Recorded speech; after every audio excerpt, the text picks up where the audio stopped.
내이기 네 번째 시간입니다. 전적인 헌신. 여호와께서 세우신 질서를 범한 죄는 반드시 처벌되어야 했다. 그러므로 범죄한 두 제사장은 그 즉시 여호와의 불에 죽임을 당하였던 것이다. 그 경우에는 속죄제도 필요가 없었다. 왜냐하면 그것은 고의적으로 범한 죄였기 때문이다. 더구나 인위적인 종교나 예배의식은 처음부터 뿌리를 뽑아야 했던 것이다. 여호와의 영광이 번제물을 불사름으로써 하나님께서 그 제물을 기뻐하신 사실을 나타낸 것 9장 24절과 마찬가지로 그 여호와의 영광은 제사장들을 불살라 버림으로써 역시 하나님께서 진노하신 사실을 나타냈던 것이다. 10장 3절. 경사스러워야 했던 그날이 아론에게는 치욕적인 날이 되었다. 자기의 아들들을 장사하는 곳에 아론으로 하여금 참석하지 못하도록 모세가 명했을 때 아론의 고통은 한층 더 컸을 것이다. 죽은 자들로 죽은 자를 장사하게 하라. 제사장은 소생시키는 관유를 가진 자이므로 부정한 시체와의 접촉이 금지되었다. 10장 6, 7절, 21장 11절, 12절. 제사장의 직분을 감당하는 것은 십자가를 지는 것이요 여호와께 전적으로 헌신하는 일이다. 4. 거룩한 정결을 위한 율법. 이스라엘과 이방 백성의 대조. 레위기의 중심적인 개념은 구별, 즉 다른 점을 분별하는 능력이다. 거룩한 백성의 이론으로서 이스라엘 백성들은 부정한 것과 정결한 것을 분별할 줄 알아야 했다.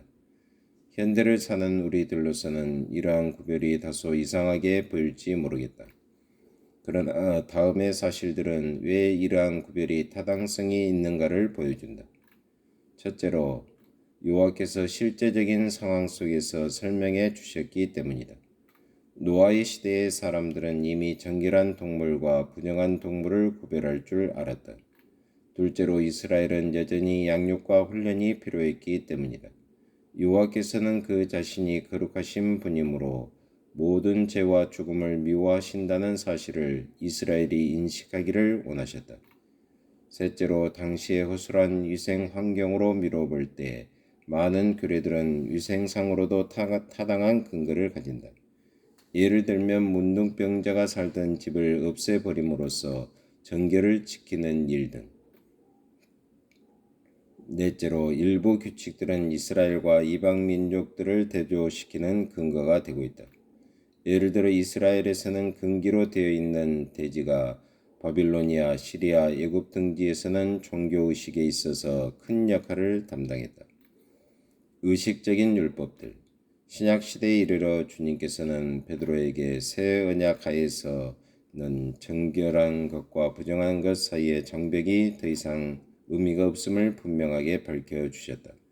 참조 사도행전 10장 9절 이하, 11장 5절 이하. 오늘날 우리들은 레위기에 나타난 규례들에 얽매이지 않는다. 교회도 이제는 유아기를 벗어나 성인이 되었다.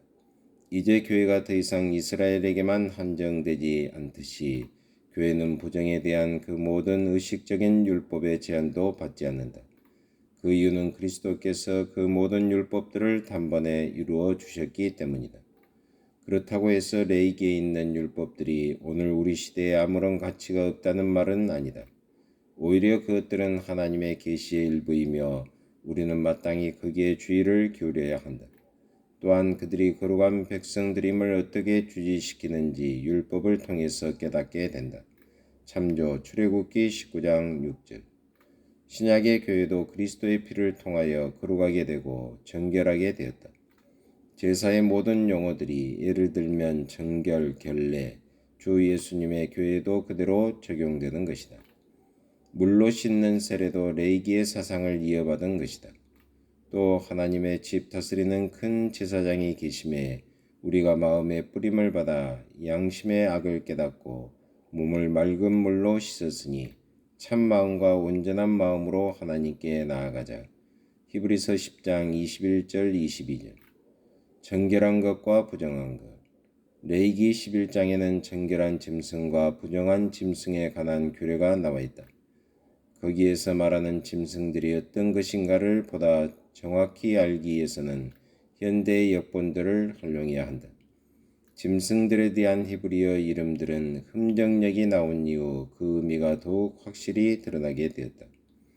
동물 중에서 땅에 기어다니는 것들은 일반적으로 부정한 것들로 분류되었다. 모양이 뱀처럼 생긴 생선도 부정한 것으로 간주되었다. 해산한 후에는 속건제를 드려야 했다. 12장 마리아도 예수님을 낳은 후에 속건제를 드렸다.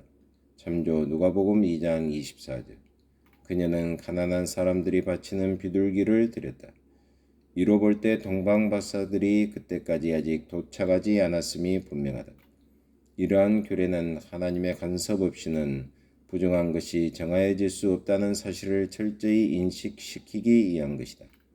사람은 태어날 때부터 벌써 부정한 존재이다. 성결에 관한 규례 레위기 13장과 14장은 무서운 문둥병을 다루고 있다. 거룩한 백성으로서 이스라엘 백성들은 규례와 법도를 지켜야 했다. 그러므로 문둥병자가 고침을 받고 정하게 되면 제물을 드려야 했다.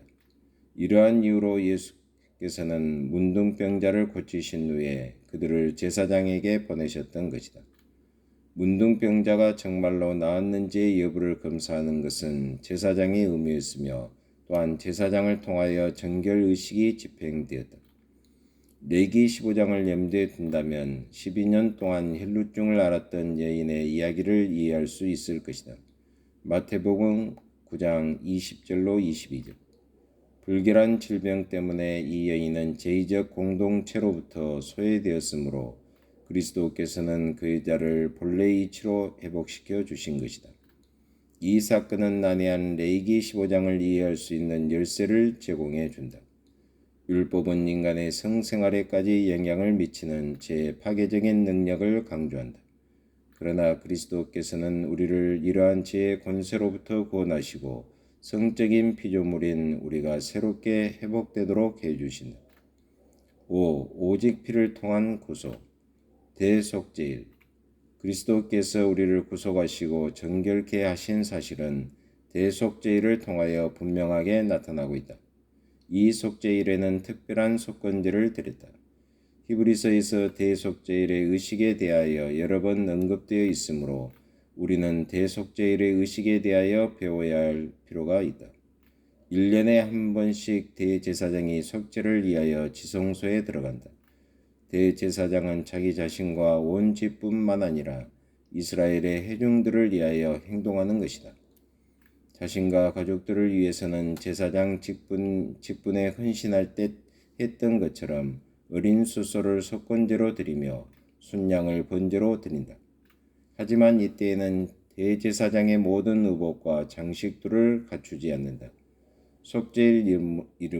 속죄일이므로 제사장은 속옷만 입었다.